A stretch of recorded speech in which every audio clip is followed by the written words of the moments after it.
Hey friends, welcome back to Belle's Library. Today I wanted to give an update on my March of the Mammoths progress.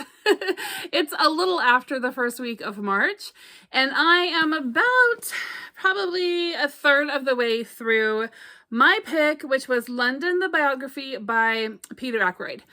And I am enjoying it so far. There is a lot of information, but a lot of it is stuff that I'm already familiar with. So I'm finding myself just I really am kind of zoning out sometimes as I'm going through this. But then, something interesting and new will pop up and then I'll be really into it. And then I'm kind of just sort of reading again, things that I know. And so I am finding, and this happens, right, when we're really interested in a subject, sometimes we really do kind of exhaust all of our, research on it, I guess, and study on it. And so that's usually the indication that it's time to find something new to study for a while.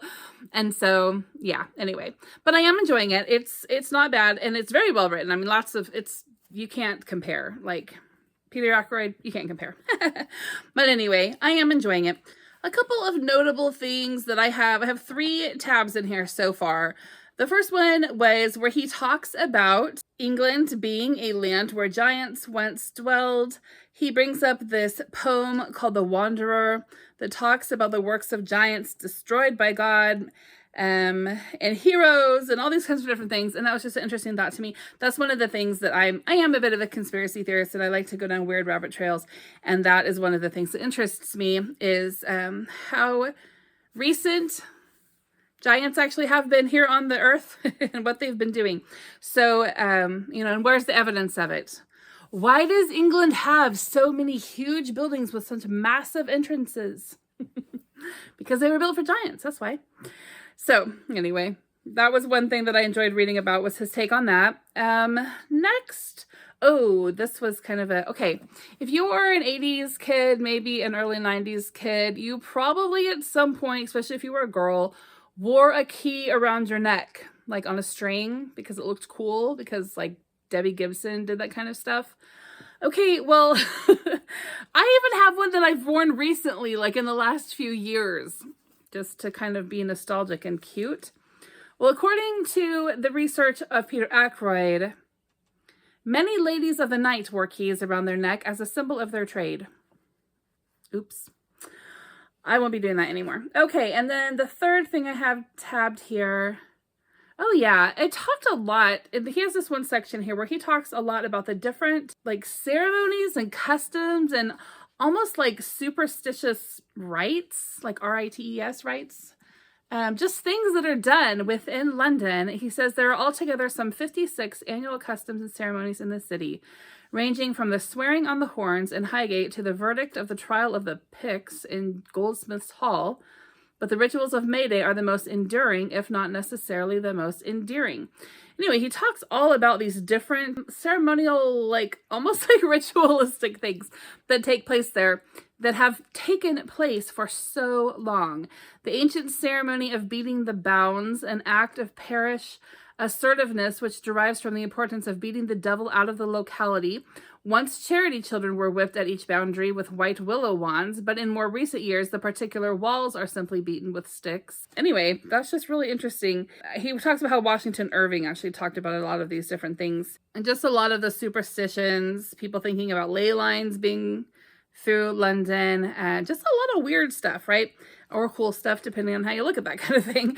But just the whole idea of so many things being tradition, and these traditional ceremonies that people have done for so long that are still being done now, that just was surprising and interesting. 50 some odd, I mean, that's almost one for every week, right? All right, so anyway, I thought that I would kind of compare, where am I? Okay, here I am.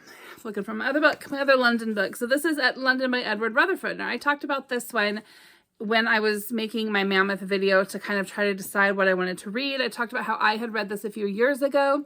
And so I thought I would do kind of like a battle of the Londons. So what's the difference between these two books? Because they're both mammoths, right? They're both huge. And they're both well written, well done, and about London. Both of them start off in ancient London and end in the present day that the writer is writing in. Both of them follow the same sort of historical, stuff, eras and things that happen in the city, and the way that it was grown and developed and evolved. So what's the difference between them? Basically, one is fictional and one is non-fictional. So the story that I'm reading now, more of literally a biography. Okay, this is like an encyclopedia on London, really. In fact, I think he does actually even have a pretty good index back here. So, this can really be used as a good reference in future times, because anything I want to look at, right, he's got this amazing, great index back here that tells you where it is that he addresses all these different British things. All right, so this one is just a nonfiction collection of information about London. Probably everything you would ever want to know, and some that you didn't. This one is historical fiction. London by Edward Rutherford. Starts off in ancient times and goes up through the 90s, but it is a fictional story based on the actual history of London. So I think I said there were 6 families, and they go generation after generation. And it shows how these families, and they were fictional families, but how they interact with one another, with their society, how they contribute to the growth of London, how, the city expands and they evolve along with that, and all of the different interesting and fun things that we have recorded, and some of the horrific, yucky, terrible things that we have recorded about the history of that city, all put together in just such a fascinating book here. Of historical fiction. This is such a good book. I will read it a million times in my life if I live long enough. Hopefully I will, because it is that good. So, speaking of Edward Rutherford, I was kind of thinking, behind me somewhere here, there it is. Bendy. Okay. Behind me, I had, and now have in front of me, Sarum by Edward Rutherford. And if I make it through this Mammoth here very shortly and think I have enough time for another one, this is the one I think I might pick up.